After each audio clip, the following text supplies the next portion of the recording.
All right, so while I'm away, you're going to be working on the fourth part of your dream civilization, which is choosing your dream commander. I've talked about it a little bit, but I've kind of kept it to the side until we finished one of the last commanders that I wanted to talk about. So we go back to well, not the start of the year, but the start of Greece especially. The first one that we talked about, kind of, uh, was Miltiades. So Miltiades was the one who led the Battle of Marathon. We talked about it as being a turning point of history. It was on your test. He's the one who fought on the beach, put all the stakes to make the Persian armies count for less. The second one, I'm sure you know who that is, well, or maybe you've seen the movie, is Leonidas, the one who took his personal bodyguard, the Hepea, and fought against the Persians at the Battle of Thermopylae, or what people just seem to call 300. Your next option is Themistocles. Themistocles will apparently be featured in the 300 sequel, and he's the one who led the battle at Salamis Bay. Salamis Bay, the one where he decided to wait inside the bay, let the anxious Persians come into the bay, and burnt them all to the ground, essentially winning the Persian Wars. Obviously, this guy needs no introduction. You all know who Alexander the Great is. We spent a lot of time on him. Conquered all of Greece. Remember, he's not Greek, he's Macedonian. And stretched the empire all the way from Greece and Macedon all the way to the borders of India. So a massive, massive empire, the biggest that we've seen yet, conquered the mighty Persian Empire. This is Hannibal Barca. Remember, he was at the start of the Rome in the Punic Wars. He swore a blood oath to his father that he would continue to conquer Rome once his father died. He was very, very successful in Italy, marching his elephants over the Alps. He had to return home because his supply lines were cut off, but he used the geography of Italy and his knowledge of his opponents very, very well. After that, we talked about Spartacus. Very inspirational in that, depending on the historical sources you believe, he was able to free a bunch of slaves, convince them to join his cause, and coordinate unprofessional soldiers to beat the professional armies of Rome. Again, like Hannibal, ultimately was unsuccessful, but still a very, very good military mind. Julius Caesar, again, not too long ago we talked about him. Worked his way all the way up from the bottom, the lowest ranks, all the way to the top. Successfully conquered Gaul, amongst a lot of other things. Very, very persuasive. Didn't ignited a civil war in Rome that pretty much ended the Republic, which is a good or bad thing, depending how you look at it. And the last one we just covered was Attila the Hun, and remember Attila the Hun, brutal, brutal guy. We talked about how you get impaled if you betray him. So in terms of ruling by fear, yeah, that guy. Okay, so those are the main ones you can choose from. If you've liked somebody else that we've talked about in the class and you're set on talking about him, fine, just let me know and I'm sure it'll be okay. So how are we actually going to decide? How are you going to come to a decision on who should your commander be? Well, we're going to use, sprinkle a bit of the Asia unit in here. We're going to use a book that was written by Sun Tzu called The Art of War. And it's fairly famous. Sun Tzu was a philosopher in about 544 BC. So we're talking 2,500 years ago. So he wrote this book called The Art of War. It's very popular. It's still used today by military minds, by sports coaches even. Because the principles that he discusses are fairly, you can apply them to almost anything if you wanted to. So that's Sun Tzu, and what he describes is any war. Now I challenge you to find me a battle in history that does not follow these principles. So any battle, you can pretty much predict the outcome of any war, any battle, if you have control of these 5 things. So any commander that you choose should be considering these 5 principles. So the first one is what Sun Tzu calls moral law. Moral law pretty much means that whoever you're fighting with, so your army, should be fairly loyal to your ruler, not to their commander. Yes, they need to be loyal to their commander, but this is referring to being loyal to their ruler, so to the government. The people, your army, should follow them regardless of if they die or not. They are unafraid and they are fiercely loyal to the ruler. So they're fiercely loyal to Rome. They're fiercely loyal to the kingdom of Macedonia, to their rulers. Whoever rules them, that's who they're loyal to. And they don't care what danger faces them. They'll fight willingly to their death. Okay, very rare that you see that, but it happens. The second thing is what Sun Tzu calls heaven.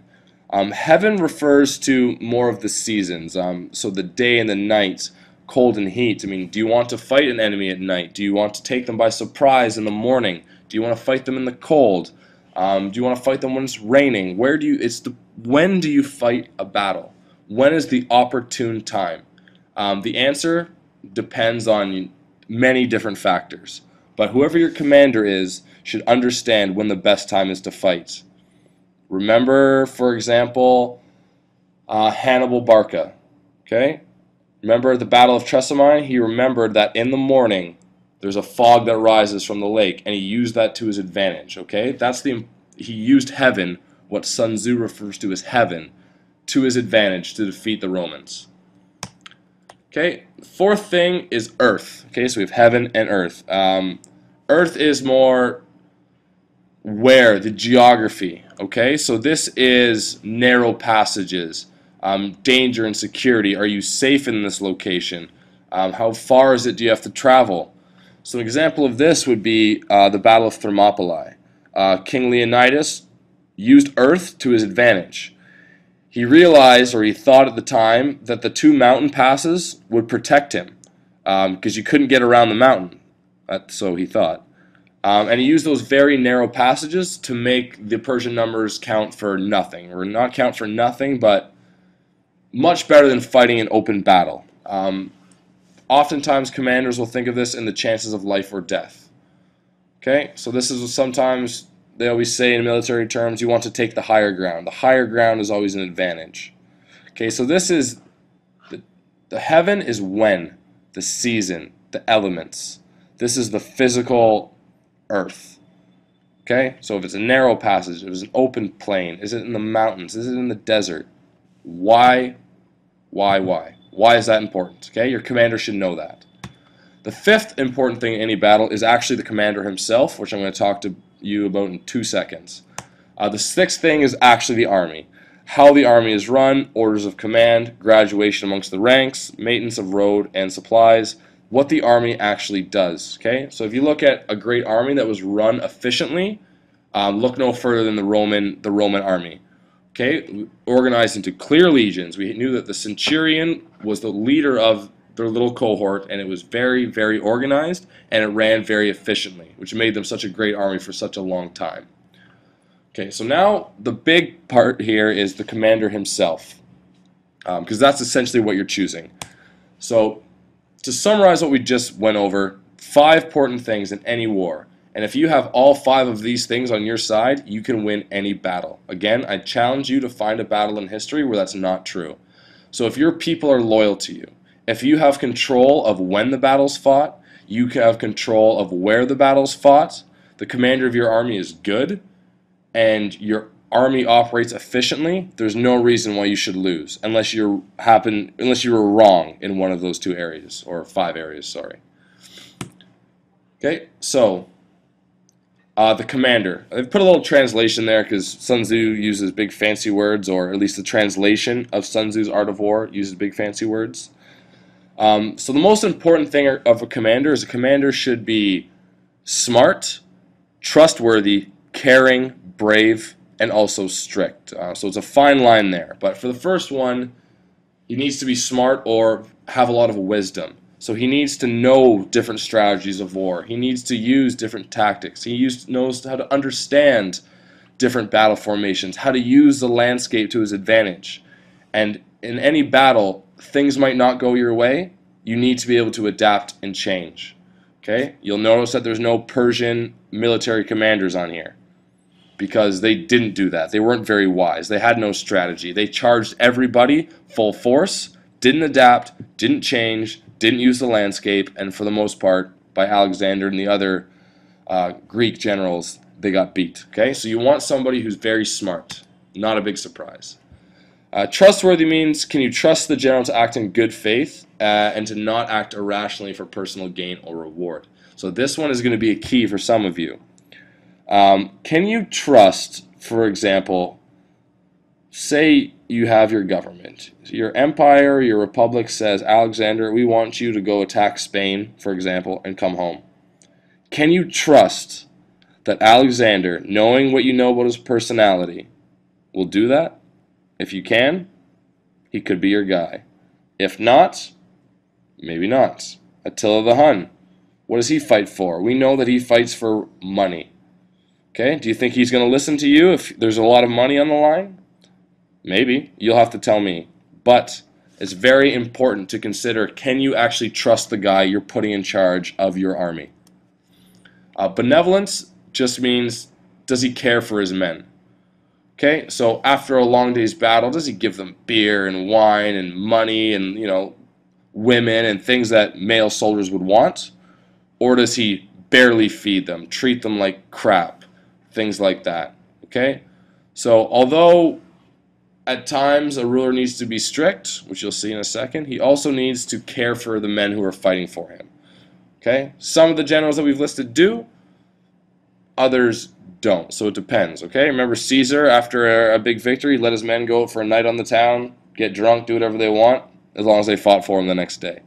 Okay, so courage, again, I guarantee you any of the leaders you choose from the list I've given you are going to be courageous. Almost all of them stood in the face of being outnumbered, and they all persevered. They fought without fear. None of them really ever retreated or anything like that. So when it comes to courage, you can't make a wrong choice with any of the people that I've listed for you. And strictness, a certain commander, a certain ruler, they have rules. To what standards are those rules held up or maintained? Okay, it's just like a class. I have classroom rules. If you break them, what do I do? Do I punish you? Things like that. So how strict are they? You guys all know what strict means. Sometimes your parents are strict. For example, if you stay out past your bedtime, maybe they punish you. Okay? Things like that. So those are the 5 things that I want you to consider when picking your commander. Okay? So again, some of the choices are Leonidas. These just enlist the battles that they fought in case you forget. Miltiades, Themistocles, Alexander, Hannibal, Spartacus, Caesar, Attila the Hun, or if there's another one you really like. I know some of you mentioned Fabian, even though, well, yeah, whatever. If you like Fabian, come talk to me. But some things to consider. This is just your commander. You have already previously chosen your government and the rulers or the leaders of that government. All you're doing now is choosing your commander, the person who's in charge of your army. So if you think of yourself as the commander, or sorry, as of the ruler, you are passing the army to this person. Okay?